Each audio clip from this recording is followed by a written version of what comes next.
Sunday suspense, শুধুমাত্র radio Mirchi 98.3 FM এ।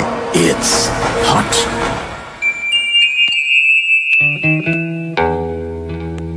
বাংলা সাহিত্যের রোমাঞ্চকর কিছু গল্প দিয়ে সাজানো আমাদের এই বিশেষ নিবেদন সানডে সাসপেন্স। আজ আপনার জন্য হেমেন্দ্র কুমার রায়ের লেখা ভূতের রাজা। হেমেন্দ্র কুমার রায় জন্মেছিলেন 1888 সালে। কিশোরদের জন্য লিখে গেছেন অনেক রহস্য অ্যাডভেঞ্চার। অলৌকিক এবং ভৌতিক গল্পেও তার জুড়ি মেলা ভার। তার সৃষ্টির মধ্যে উল্লেখযোগ্য চরিত্র জয়ন্ত মানিক এবং ইন্সপেক্টর সুন্দরবাবু। তার লেখা বিখ্যাত বই বলতে যখের ধন, জয়ন্তের কীর্তি, আবার যখের ধন ইত্যাদি। শুধু লেখক নন, তিনি ছিলেন একজন সফল গীতিকার। তার মৃত্যু হয় 1963 সালে। আজকের গল্পটি আমরা নিয়েছি হেমেন্দ্র কুমার রায় রচনাবলী তৃতীয় খণ্ড এই বইটি থেকে।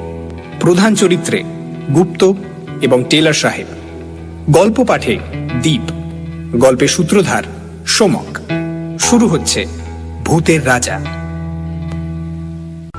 Downloaded from bengali-mp3.com. Keep visit to us for various Bengali audio stories. Thank you.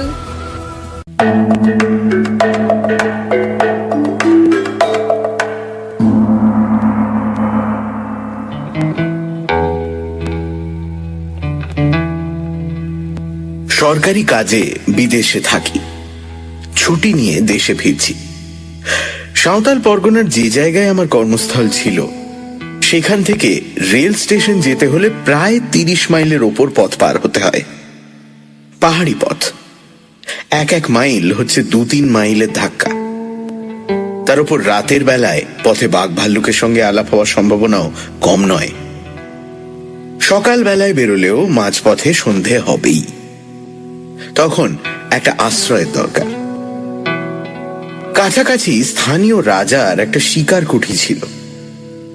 রাজা বা তাঁর বন্ধুরা শিকারে বেরোলে এই কুঠি হতো তাঁদের প্রধান আস্তানা। রাজার ম্যানেজারের সঙ্গে আলাপ ছিল।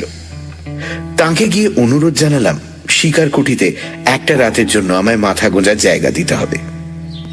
ম্যানেজার বললেন, এখন শিকারের সময় নয়, কুটি খালি পড়ে আছে, আপনি এক রাত কেন 1 মাস থাকতে পারেন। এখানকার পুলিশ সুপারিনটেন্ডেন্ট টেলর সাহেবও আজ রাতটা সেখানেই বিশ্রাম করবেন। কুটিতে আরো ঘর আছে, আপনার থাকার অসুবিধা হবে না। কিন্তু কিন্তু কি? কিন্তু আপনি সেখানে রাত কাটাতে পারবেন কি? কেন পারবো না? লোকের মুখে শুনি কুটিতে নাকি অপদেবতার ভয় আছে।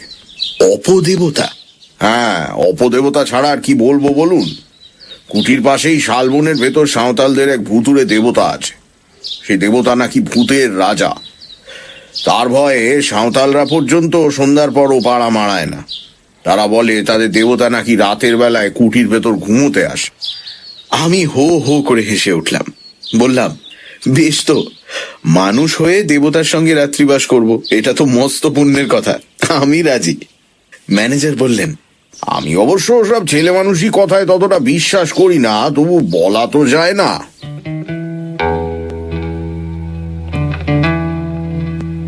যথাসময়ে ডুলিতে চড়ে রওনা হয়ে সন্ধ্যার কিছু আগেই শিকার কুঠিতে পৌঁছলাম।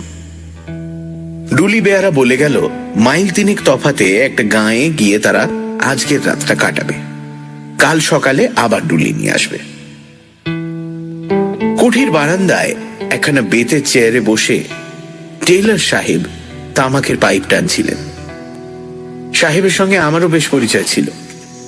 আমাকে দেখে সাহেব বললেন,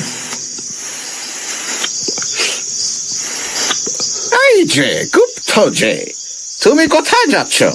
ছুটি নিয়ে দেশে ফিরছি। তুমি? আমি হোম যাচ্ছি। তুমি কি আজ রাতে এখানে থাকবে? হ্যাঁ সাহেব।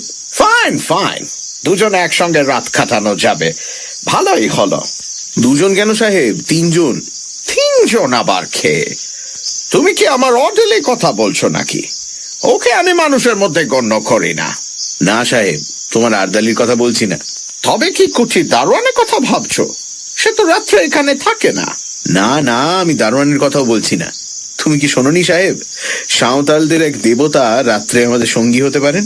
আহা, হ্যাঁ, শুনেছি বটে, তবে সে রূপকথার এক বর্ণ আমি বিশ্বাস করি না। তুমি করো নাকি? করলে এখানে রাত কাটাতে আসি। টেলর পাইপে 3-4টে টান মেরে বলল, দেখো গুপ্ত, সাঁওতালদের এই দেবতাটিকে আমি দেখেছি।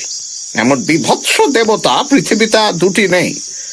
তাকে দেখে আমার ভারী পছন্দ হয়েছে। পছন্দ হয়েছে? তাই ঠিক করেছি কাল যাবার সময় তাকে আমি সঙ্গে করে নিয়ে যাব। ইংল্যান্ডে আমার বাড়ির বৈঠকখানায় তাকে সাজিয়ে রেখে দেব। আমার বন্ধুরা তাকে দেখলে খুব তারিফ করবেন। আমি হেসে বললুম, তাহলে বোঝা যাচ্ছে কাল থেকে দেবতার কুঠির ভেতরে শুতে আসবে না। তবে এই বেলা তাকে একবার দর্শন করে আসি। তার আড্ডা কোথায়? হ্যাঁ, ওই যে ওইখানে, মিনিট খানেকের পথ।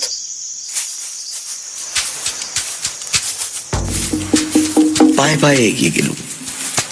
কুঠির পাশেই অনেকগুলো শাল গাছ দল বেঁধে দাঁড়িয়ে আছে। তাদেরই ছায়ায় একটা পাথরের ঢিপির ওপর মানুষের মতো উঁচু একটা মূর্তি দেখতে পেলাম। মূর্তিটা রং করা কাঠের। তার দেহ মাপে মানুষের মতন বটে, কিন্তু তার মুখ দানবের মতো প্রকাণ্ড। আর সে মুখের ভাব কি ভয়ঙ্কর! দেখলেই বুকের কাছটা ছ্যাত করে ওঠে।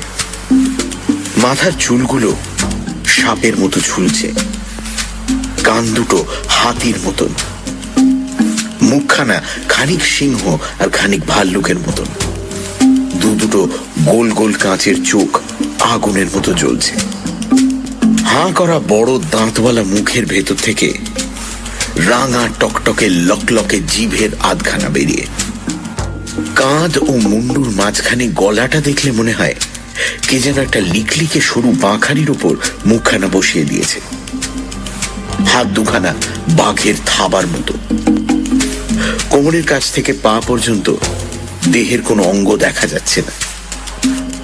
কাঠকে খুদে আর কোনো অঙ্গ গড়াই হয়নি। মূর্তির গায়ের রং আলকাতরার মতো কালো, আর মুখের রং খানিক সাদা, খানিক তামাটে ও খানিক হলদে। ভাবলুম, এই মূর্তি যদি সত্যি সত্যি রাতে কুঠির ভেতরে ঘুমোতে আসে, তাহলে আমাদের ঘুম এই জীবনে আর ভাঙবে কি? Downloaded from bengali-mp3.com. Keep visit to us for various Bengali audio stories. Thank you. ধীরে ধীরে কুঠির ভেতর ফিরে এলাম। টেলর পশ্চিমের আকাশের দিকে তাকিয়ে কি যেন দেখছিল। আমাকে দেখে বলল, গুপ্ত, খুব ঝড় বৃষ্টি আসছে। Look over there.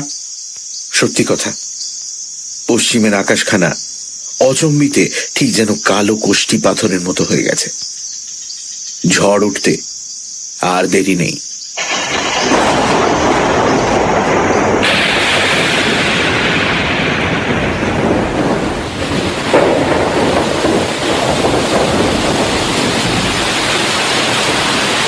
ঝড় এসে সমস্ত অরণ্যকে জাগিয়ে দিয়ে গেছে। এখন বৃষ্টি পড়ছে মুষলধারে। অনেক রাত। টেলরের নিমন্ত্রণ নিয়ে তার সঙ্গে গল্প করতে করতে অনেকক্ষণ আগেই ডিনার খেয়েছি।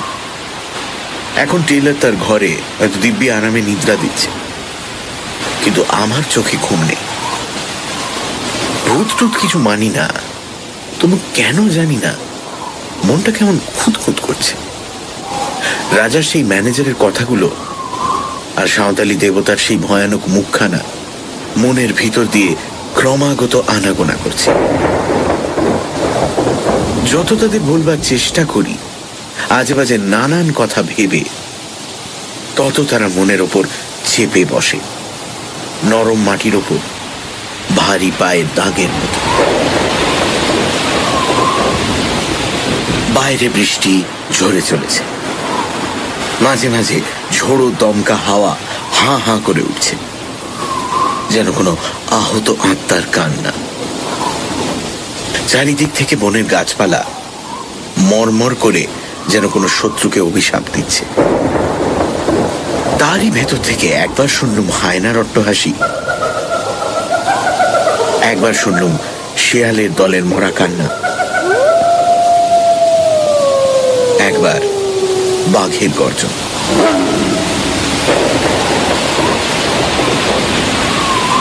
হঠাৎ আমার ঘরের দরজার উপর দুম দুম করে আঘাত হল।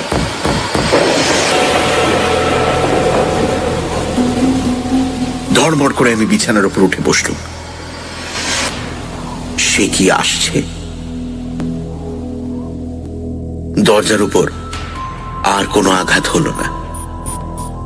ঝোড়ো হাওয়ার ঝাপটায় দরজার কড়া নড়ে উঠেছে নিশ্চয়ই।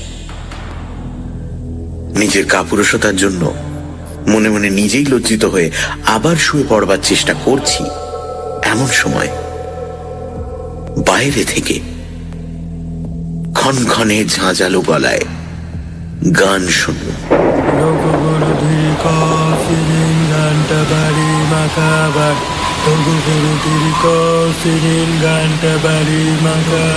এ তো সাঁওতালি ভাষা, নিশ্চয়ই কোনো সাঁওতাল গান গাইছে। কিন্তু এত রাত্রে এমন ঝড় বাদলে এই হিংস্র জন্তু ভরা গভীর অরণ্যের মধ্যে কে সাঁওতাল মনের আনন্দে শখ করে গান গাইতে আসবে? আবার দরজার উপর ঘন ঘন আঘাত হল, এবারে আরো জোরে। আমার সমস্ত শরীর রোমাঞ্চিত হয়ে উঠল। এ তো ঝড়ের ধাক্কা নয়, এই যে সত্যি সত্যি কে দরজা ঠেলে চলেছে। তবে কি সে এসেছে? তবে কি সে এখন ঘুমোতে এসেছে? আবার গান শুনল, এবার আমার খুব কাছে, একেবারে কুঠির বারান্দার ওপর। সেই তীব্র ক্ষণক্ষণে গলার আওয়াজ। হঠাৎ উল্টো বিপদ, কুঠির ভেতর দিককার দরজায় ঘন ঘন আঘাত। ভেতরে বাইরে বিপদ দেখে প্রায় যখন হাল ছেড়ে দিয়ে বসেছি, এমন সময় শুনল, দরজা খোলো শিগগিরই। কিন্তু টেলরের গলা। বাঁচলুম, তাড়াতাড়ি উঠে দরজা খুলে দিল। টেলর হুড়মুড় করে ঘরের ভেতর ঢুকে পড়ল। তার চোখ মুখ পাগলের মতো, তার হাতে বন্দুক। আমি তাকে দু হাতে চেপে ধরে বললুম, মিস্টার টেলর, কি হয়েছে? এত রাত্রে কি দরকার তোমার? টেলর দেওয়ালে ঠেসান দিয়ে দাঁড়িয়ে বলল, গুপ্ত, আমার ঘরের দরজায় ক্রমাগত কে লাথি মারছে আর গান গাইছে। তুমি কি আমার ঘরের কাছে গিয়ে আমায় ডাকছিলে? না না, আমি তো বিছানা ছেড়ে এক পাও নড়িনি, কিন্তু আমারও ঘরের দরজা কে যেন নাড়ছে আর গান গাইছে। ওই ওই শোনো।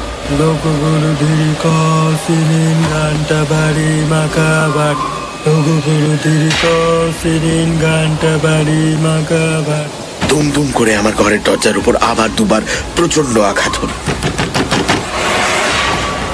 সঙ্গে সঙ্গে সেই গান। আচমকা আবার একটা ঝড়ের ঝাপটা এসে দরজা জানলার উপর আছড়ে পড়ল, এবং সঙ্গে সঙ্গে একটা খড়খড়ি দুমদাম করে খুলে গেল।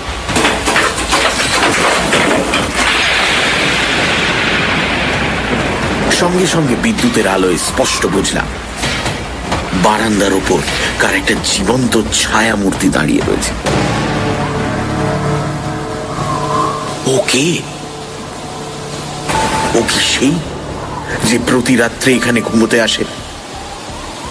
আমার মাথার চুলগুলো যেন খাড়া হয়ে উঠল। টেলরের বন্দুক দুম করে গর্জে উঠল, এবং সঙ্গে সঙ্গে ছায়া মূর্তিটা সাত করে বারান্দার এক পাশে আমাদের চোখের আড়ালে সরে গেল।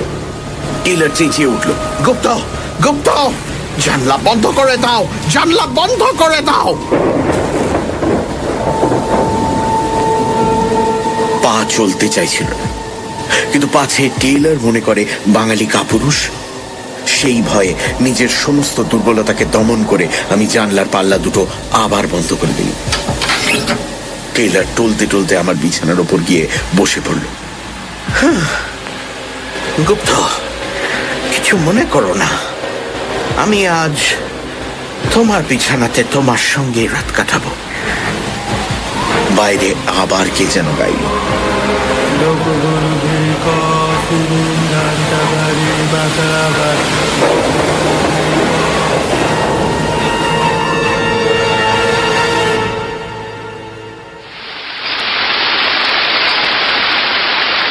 সকালবেলা, কিন্তু তখনও সমানভাবে বৃষ্টি ঝরছে আর ঝরছেই। আস্তে আস্তে দরজা খুলে বারান্দায় এসে দাঁড়ানো। সারা আকাশখানা যেন কালো মেঘের ঘেরাটোপ দিয়ে ঢাকা। সূর্যকে যেন আজ কোন অন্ধকার রাহু গ্রাস করে ফেলেছে।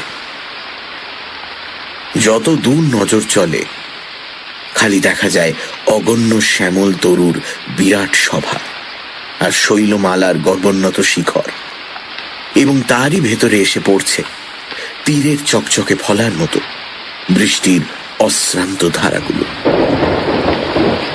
কোথাও পশু পাখি কীট পতঙ্গ বা কোনো জীবের চিহ্ন পর্যন্ত নেই। পথের ওপর দিয়ে ক্রুদ্ধ জলস্রোত যেন কোন অদৃশ্য শত্রুকে বেগে আক্রমণ করতে ছুটে চলেছে। হঠাৎ বারান্দার এক কোণে চোখ গেল। কাপড় মুড়ি দিয়ে কে একজন শুয়ে রয়েছে। কাছে গিয়ে ডাকলুম, এই কে তুই? এই এই কে তুই?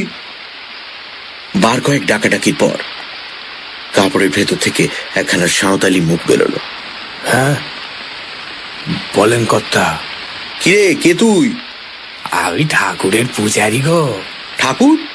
কে ঠাকুর? যিনি এই শালবনে থাকেন। তো এখানে কি করছিস? ঠাকুর রোজ রাতে এখানে ঘুমোতে আসেন গো, তাই আমিও তার সঙ্গে সঙ্গে আসি।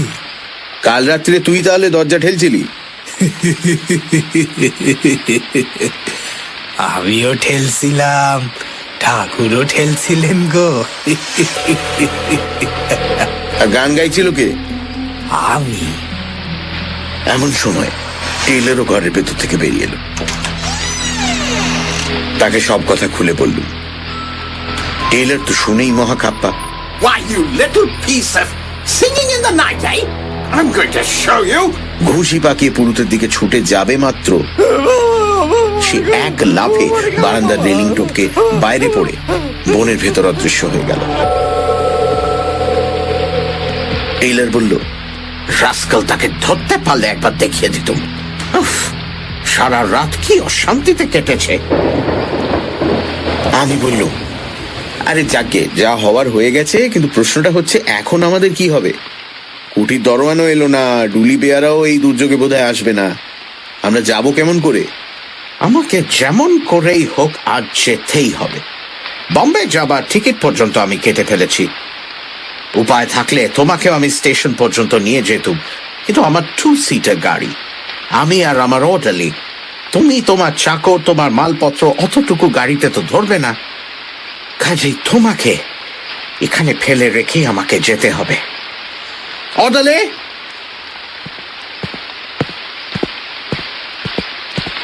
টেলারের আরদালি এসে সালাম করলো। টেলার বলল, আমার মালপত্র সব গুছিয়ে নিয়ে গাড়িতে তোলো, তারপর শালবন থেকে সেই কাঠের পুতুলটা তুলে নিয়ে এসো। আমি বললুম, তুমি কি সত্যি সত্যি ওই পুতুলটা ইংল্যান্ডে নিয়ে যেতে চাও নাকি? অফকোর্স, আমার যে কথা সেই কাজ।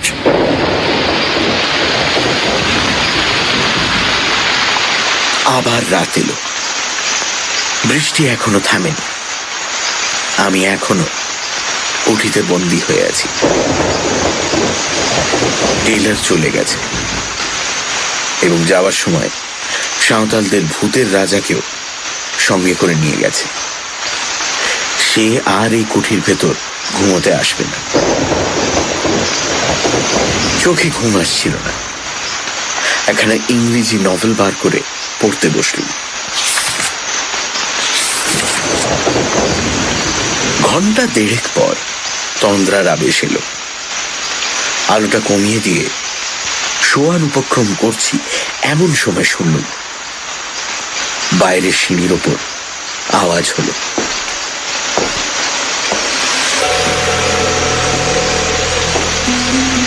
ঠিক যেন কাঠের আওয়াজ। ঠক ঠক করতে করতে আওয়াজটা আমার ঘরের কাছ বরাবর এলো। তারপর দরজার ওপর শুনলাম ধাক্কার পর ধাক্কা।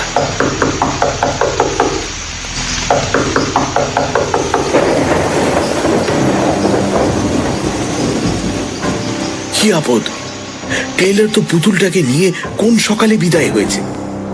এ আবার কে জ্বালাতে? নিশ্চয়ই সেই সাঁওতাল পুরুত ব্যাটা। সে হতভাগা রোজ রাত্রে এইখানে আরাম করে ঘুমোয় আর চারিদিকে রটিয়ে দেয় যে কুঠির ভেতর ভূতের রাজা শুতে আসেন। ধাক্কার জোর ক্রমে বেড়েই চল। একবার ভাবলুম দরজা খুলে পুরুতটাকে লাথি মেরে তাড়িয়ে দিই। তারপর মনে হলো সেটা ঠিক হবে না। এই দুর্যোগে বিজন জঙ্গলের ভেতরে রাত্রে একলা আমি এখানে আছি। যদি কোনো দুষ্টু লোক কুমতলবে এসে থাকে। বন্দুকটা নিয়ে দরজার কাছে গিয়ে দাঁড়ালাম। দরজার এক জায়গায় একটা ফুটো ছিল। বন্দুকের নলটা সেইখানে রেখে চেঁচিয়ে বললুম, কে আছো চলে যাও, নইলে আমি এক্ষুনি বন্দুক ছুড়ব। কোনো জবাব নেই। দরজার উপর ধাক্কাও থামল।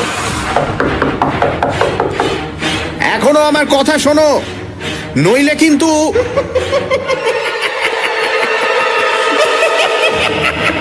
বাইরে বিশ্রী গলায় কে হাসতে লাগে।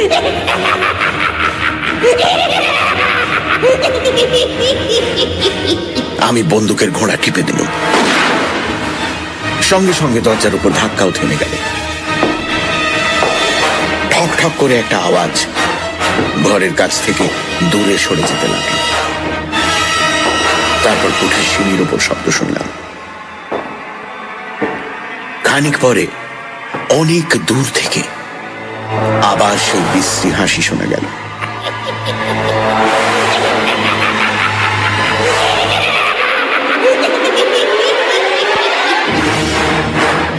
সে হাসি অমানসিক, শরীরের রক্ত যেন জল করে দেয়।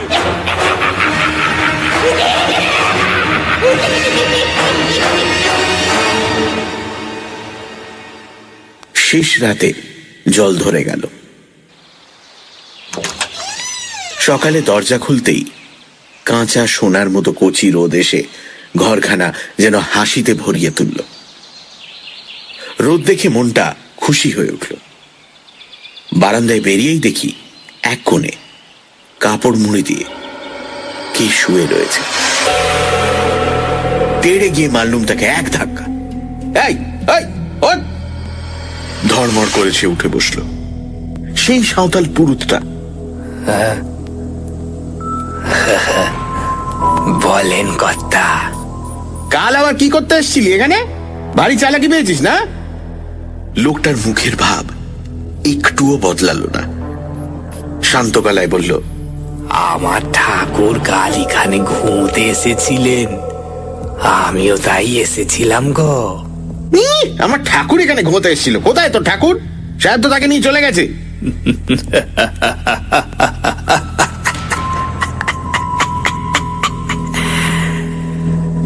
আমার ঠাকুর যেখানে থাকেন সেখানেই আসেন। মিথ্যে কথা, আমি নিজের চোখে দেখেছি টেলার তাকে নিয়ে চলে গেছে।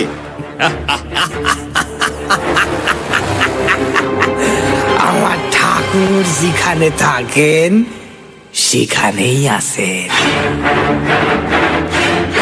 কুঠি থেকে বেরিয়ে পড়ে ছুটে পাশে শালবনে গিয়ে হাজির হলুম। সবিস্ময়ে দেখলুম ভূতের রাজা চোখ পাকিয়ে লকলকে জিভ বার করে ঠিক সেইখানেই দাঁড়িয়ে আছে। আর ও কি? মূর্তির পেটের উপর একটা গর্ত, ঠিক যেন বন্দুকের গুলির দাগ। গর্তের চারপাশে রক্ত জমাট হয়ে আছে। মূর্তির আরো নানান জায়গাতেও রক্তের চিহ্ন। তবে কি আমার বন্দুকের গুলি? ভাবতে পারলাম না। মূর্তির দিকে আর তাকাতেও পারলাম না। কেমন একটা অজানা ভয়ে আমার সমস্ত শরীর আচ্ছন্ন হয়ে গেল। প্রাণপণে দৌড়ে সেখান থেকে পালিয়ে এলাম।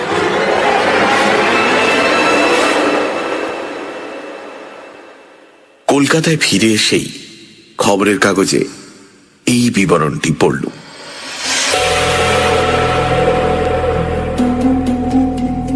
সাঁওতাল পরগনার police superintendent mister J Taylor কর্ম হইতে অবসর লইয়া বিলাতে যাইতেছিলেন, কিন্তু পথের মধ্যে এক বিপদে পড়িয়া খুব সম্ভব তিনি প্রাণ হারাইয়াছেন। স্থানীয় জঙ্গলের ভেতরে তাহার মোটর গাড়ি পাওয়া গিয়েছে। মোটরের ওপর ভিতর ও চারিপাশে রক্তের দাগ, কিন্তু মিস্টার টেইলর ও তাহার আর্দালির কোনো সন্ধান পাওয়া যাইতেছে না। পুলিশ সন্দেহ করিতেছে মিস্টার টেইলর ও তাহার আর্দালিকে ব্যাঘ্র বা অন্য কোনো হিংস্র জন্তু আক্রমণ করিয়াছে। নিকটস্থ জঙ্গলে এক নরখাদক ব্যাঘ্রের খোঁজ পাওয়া গিয়াছে। সেই ভুতুড়ে মূর্তির গায়ে যে রক্তের দাগ লেগেছিল, তাহলে সে রক্ত হচ্ছে হতভাগ্য টেইলর আর তার আর্দালির গায়ের রক্ত। এবং সেই সাঁওতাল পুরুতটাই নিশ্চয়ই কোনোভাবে খবর পেয়ে ভূতের রাজাকে আবার শালবনে ফিরিয়ে এনেছিল। মনকে এই বলে প্রবোধ দিলুম বটে, কিন্তু প্রতিজ্ঞা করলুম শিকার কুঠিতে আর কখনো রাত্রিবাস করব না। কিসে কি হয় কে জানে।